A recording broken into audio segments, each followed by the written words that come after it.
Hello, welcome back. I'm going to begin my episode today on a awesome note. Today's Father's Day, and my daughters, like always, made me this sweet ass fucking card. They always make me great cards. Last year I got an Ace Ventura one. It's literally him talking from his ass with a good saying. Yeah, I just love the detail. They always make me sweet ass cards. They put their own little sayings in. Nice pictures of me with the family. Them as babies. Told them, man, they should get into the business of making frickin' cards. Probably make a fortune. But yeah, my daughter hand drew all the Universal Classic Monsters, the best of her ability. Pretty damn good, if I say so myself. Have a monster Father's Day. I absolutely love it. These are the best gifts when you have children and they spend a couple hours of their night doing something like that for you. I don't think there's a better feeling in the world. Like it makes you feel really special. So I'll always appreciate those. They've made me some awesome stuff too over the years. In the last couple of years, some really cool shit. But yeah, I'll get on to my movies. Just wanted to show that off.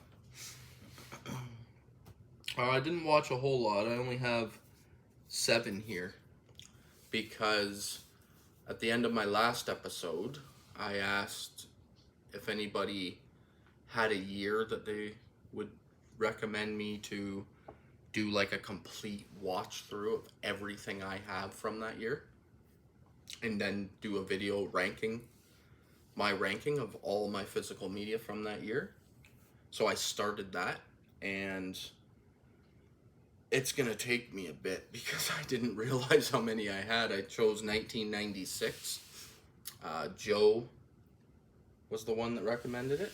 He also said 75, but I chose 96 of the 2 years. So I'm working on that. So my episodes will probably be shorter and this week and maybe even next week, and just less movies because these are all just squeezing in around me marathoning an entire year of all genres of film. So there's a lot. Glad he picked an older year though, because there's less. These like the 2000s and the 2010s and the 2020s.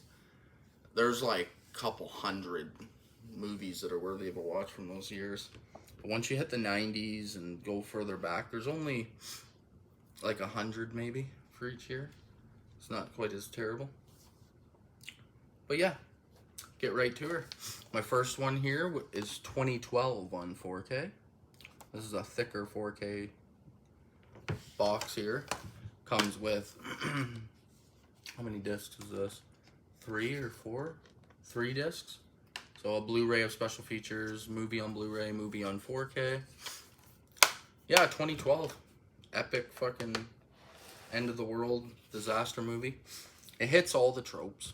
It's got its cheese where it's gonna take down all the monuments around the world, but the one thing, like, this 4K is phenomenal. So it gives your speakers a workout. I love it. But my favorite part in this entire movie is with Woody Harrelson at Yellowstone National Park, where the super volcano goes off. That whole section is just, it's the best. It's the highlight of this film for sure. But if you just like want to turn your brain off and enjoy a good disaster movie and have some fun, this delivers. It's practically non-stop action pieces. Some of it's crazy, like where it's just like it's got all the moments where it's like last second and you escape death moments, but it's a fun one. Of disaster films, I think this is like, I don't know, it just mixes everything you've ever seen in disaster movies into just one big disaster movie. It's It's like the disaster film to end all disaster films. But it's fun. I enjoy it. My next one here I didn't get too long ago, actually.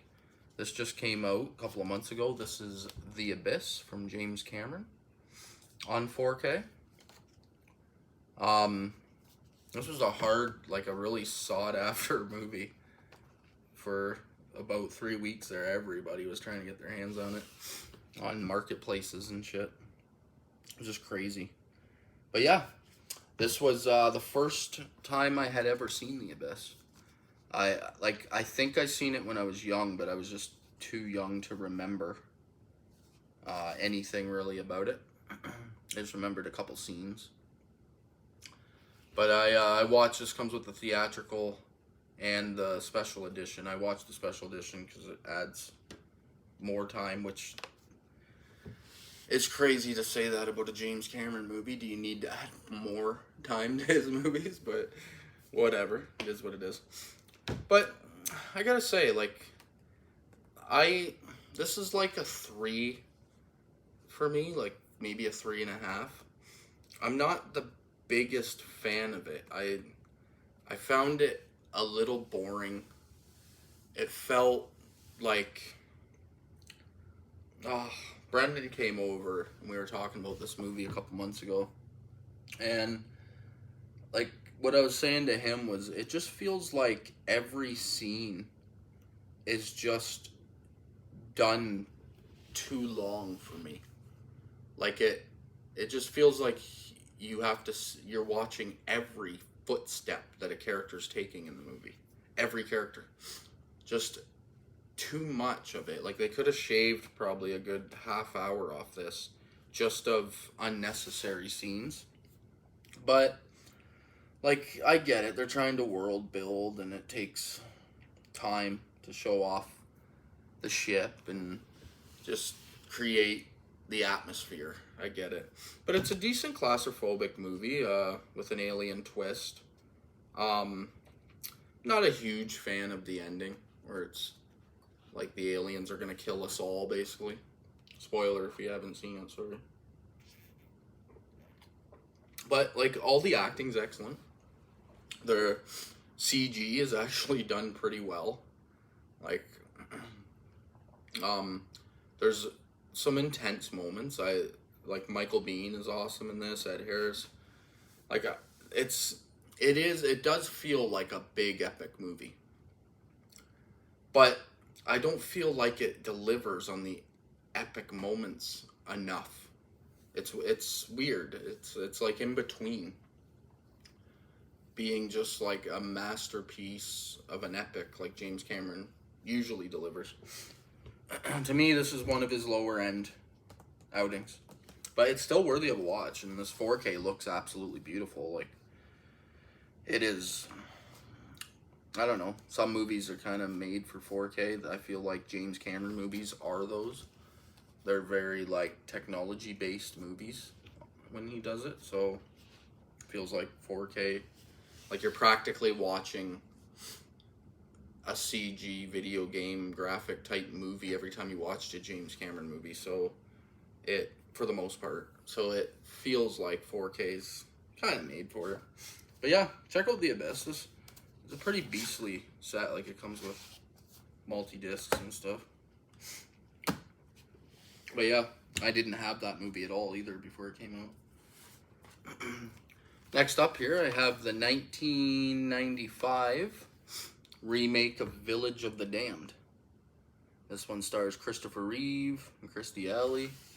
Who else is in this? A few other people you've seen before. It's directed by Carpenter. Sorry, I'm freaking tired today. I stayed up too late last night. But yeah, the Village of the Damned remake. So I've heard a lot of people, a lot of reviews talk about how this is a shitty remake, but I've never seen the original or the sequel, Children of the Damned, to the original. I've never seen either of them. So to me, this is the one I seen when I was young. And I actually get a lot of enjoyment out of this. Like, it does feel like a made-for-television movie, but it's enjoyable. Like, honestly, I think Christopher Reeve does a great job. There's some great moments. All the kids are really creepy. I find the storyline really interesting, where they're all born the same times and stuff. Like, it just feels, it's an engaging story. I enjoy it. Sorry if I keep swiping my head. This week here in Ontario, we're supposed to have 5 straight days where it feels like 41, feels like 42.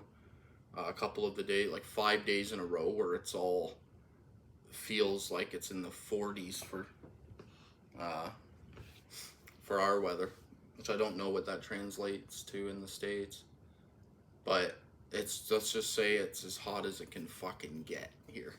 In this place, I live above, up high, so it's like an attic feeling, and this place gets so fucking hot. Like, even right now, it's freaking, it's 12, it's midnight, and it's already like I can feel the humidity coming. It's gonna be a rough week. But yeah, so if I do my next episode and I'm just shirtless and sweat's pouring off me, I apologize. But yeah, Village of the Damned, definitely, this is a good pickup from Scream Factory. Cheap too. It's one of their cheaper end ones.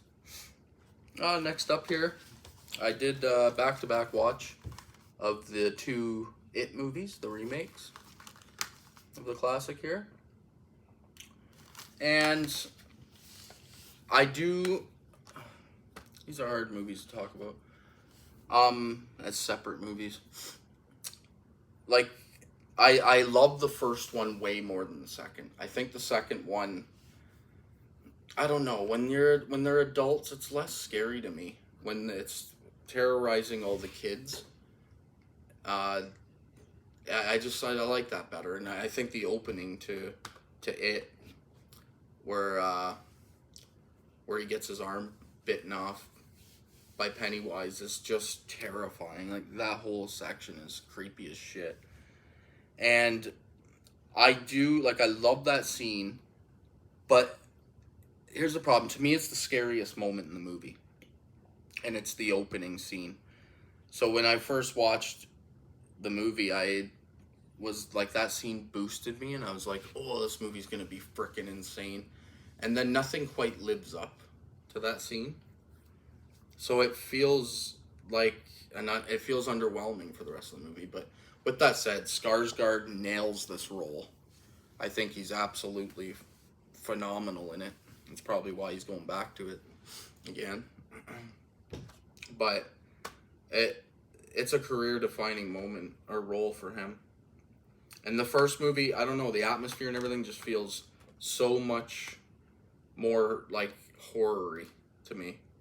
Making up words at this point.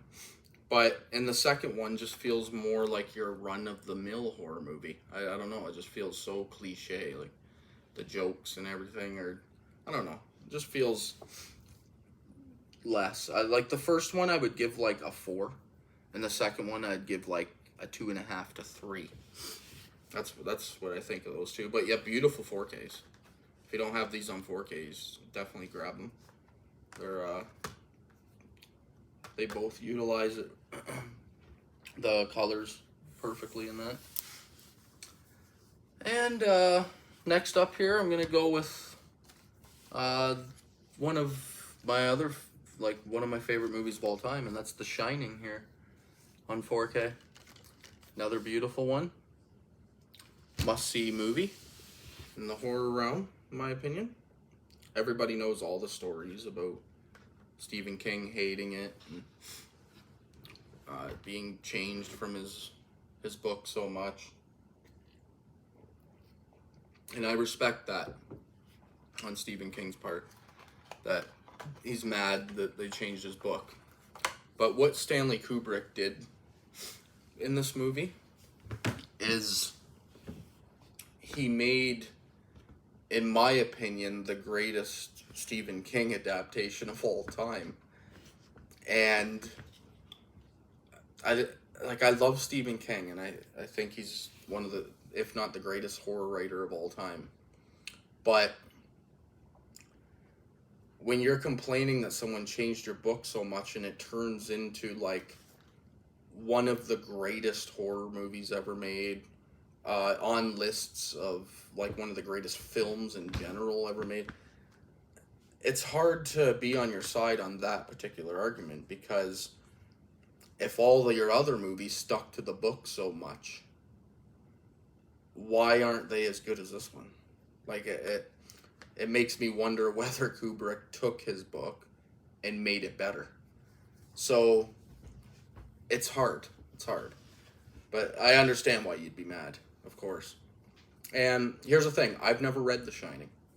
So my opinion on his book is invalid and obsolete and doesn't even matter. My only point is that this movie's a masterpiece. So I don't know. Like, how would it, if he based it on the book, would it have been better? Could it have been better? I don't know if you can get any better. I think it's quite phenomenal. But yeah, everybody knows all the famous scenes. I just think Jack Nicholson is just flawless in this role. Like, it's unreal how good he does. He plays the psycho so perfectly.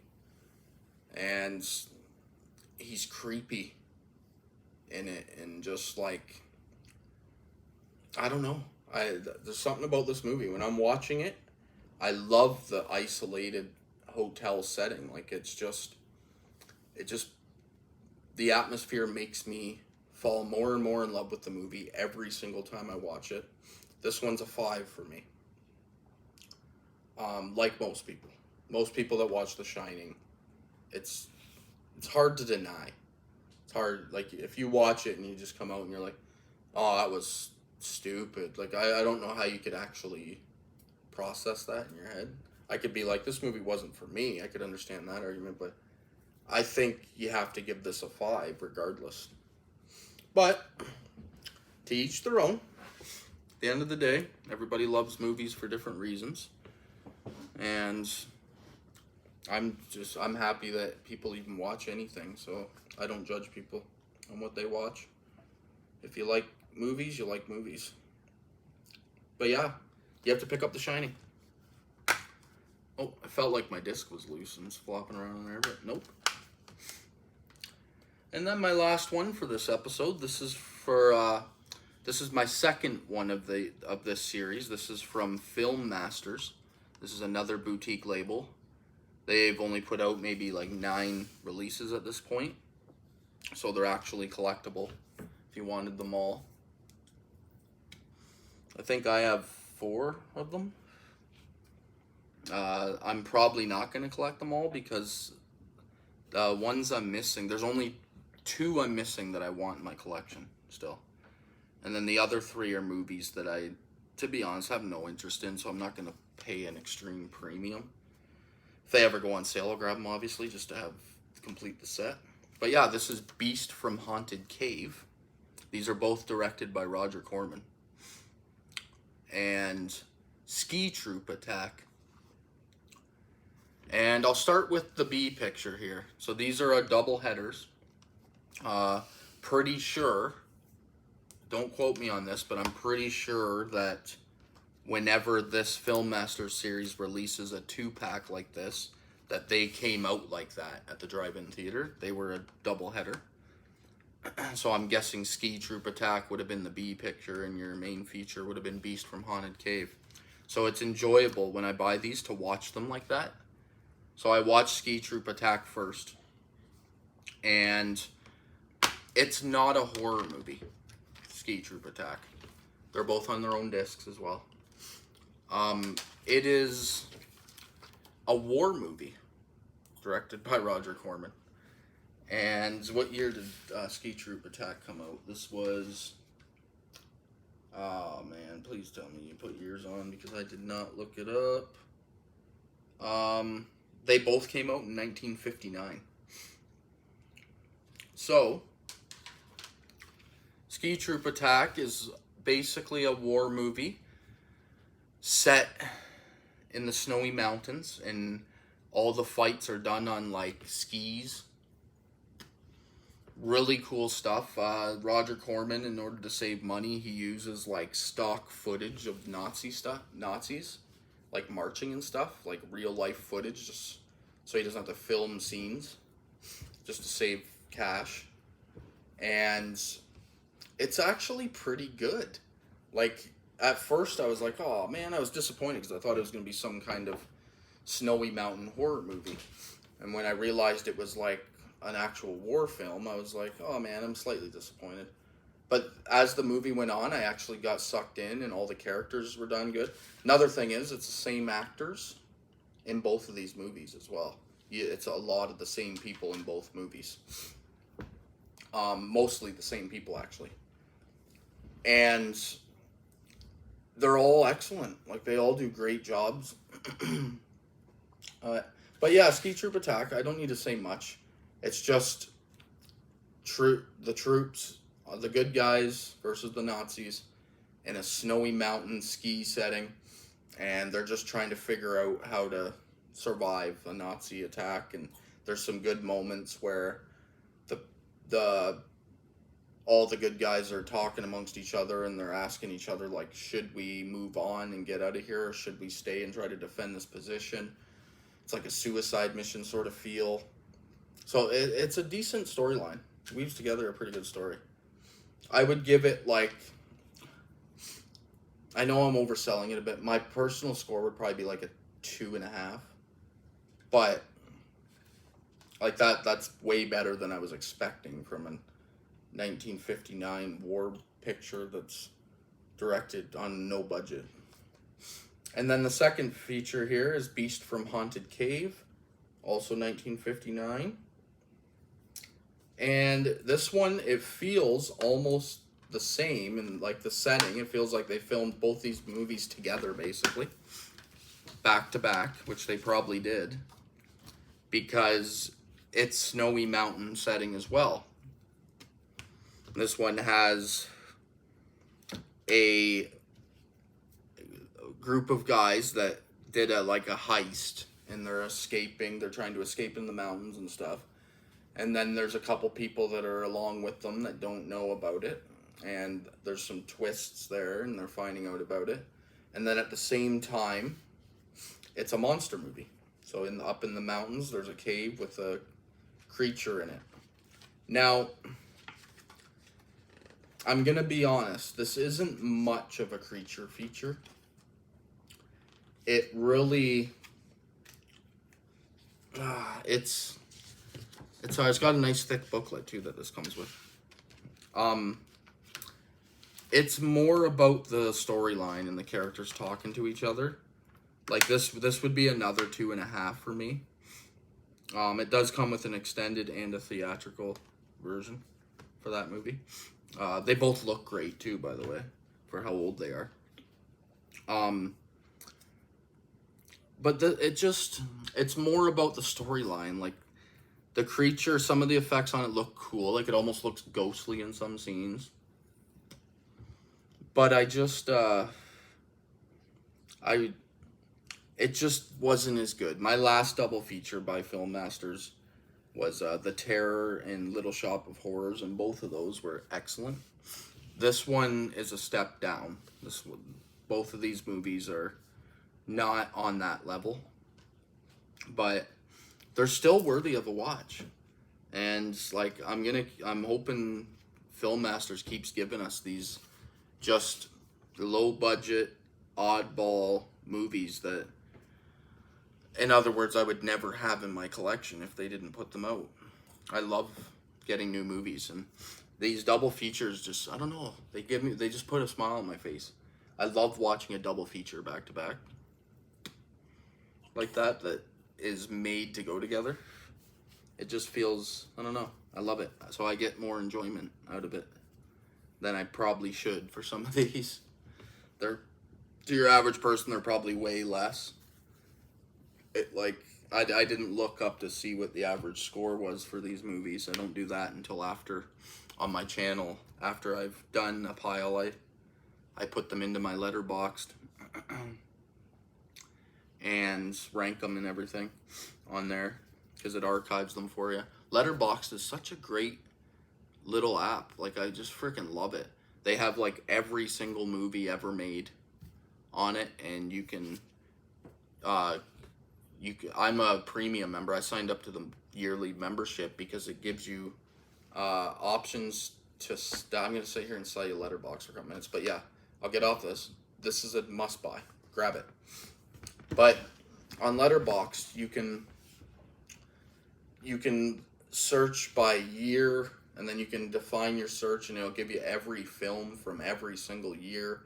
You can search by genre. Like, the searching is insanely well done on the app.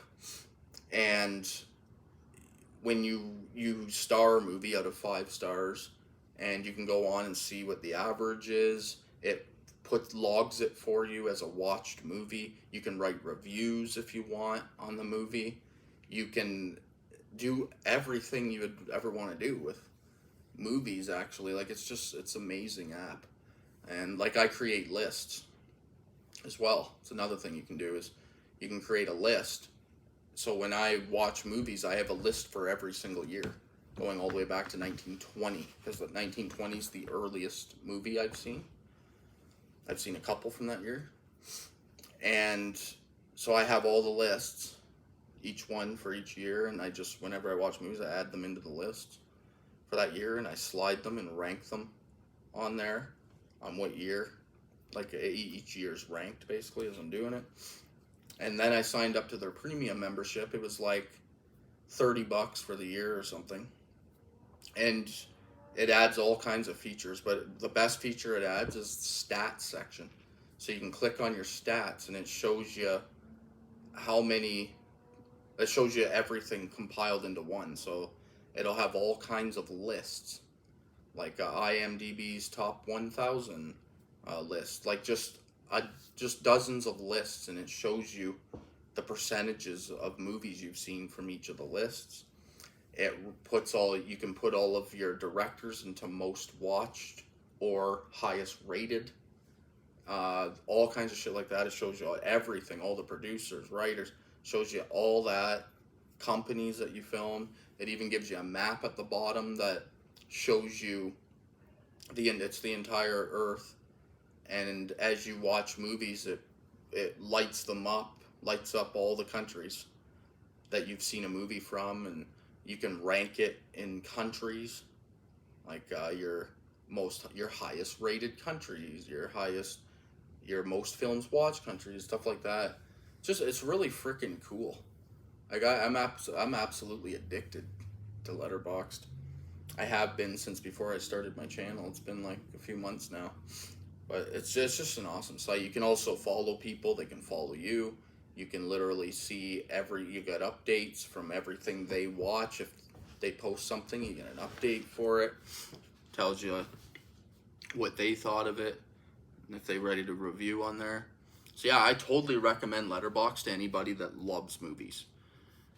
To be honest, I don't think you could ever get a better movie app. Like, there's nothing better. It's crazy. Like, you can even click on, like, each movie, you can click on watched, or you can put it on, if you rewatch something, it will add it in there. Like, there's just so much. It's just crazy. Yeah, it might be a little daunting at first because there's so much detail to it, but once you use it for a week, and it grows on you. Guaranteed you'd be addicted to it as a film lover. It's just fun thing to play around with. But yeah, this is my stack for this episode. Nothing there that I would not recommend. We got a masterpiece in The Shining, and then a bunch of solid secondary movies, and then my awesome card I'll show one more time. Freaking sweet. But yeah, I'll let you go for this episode. I'll be back in a couple days, a couple more, with another small stack. And I will get that. I'm working on my top movies of all time for 96 that I own. I'm going to say right now that I'm going to be missing some titles because I don't have them. Some titles that I would want to watch before I would finish this ranking. but I don't own them, and I can't buy them. I went on every website, and they're just not available. And if a couple of them were, but they were way more than I would ever consider paying for a movie that isn't like, I don't know. But yeah, I'll get back to work on that right now. I'm gonna go watch a couple more tonight before I go to bed. But thank you for joining me. See you in a couple days.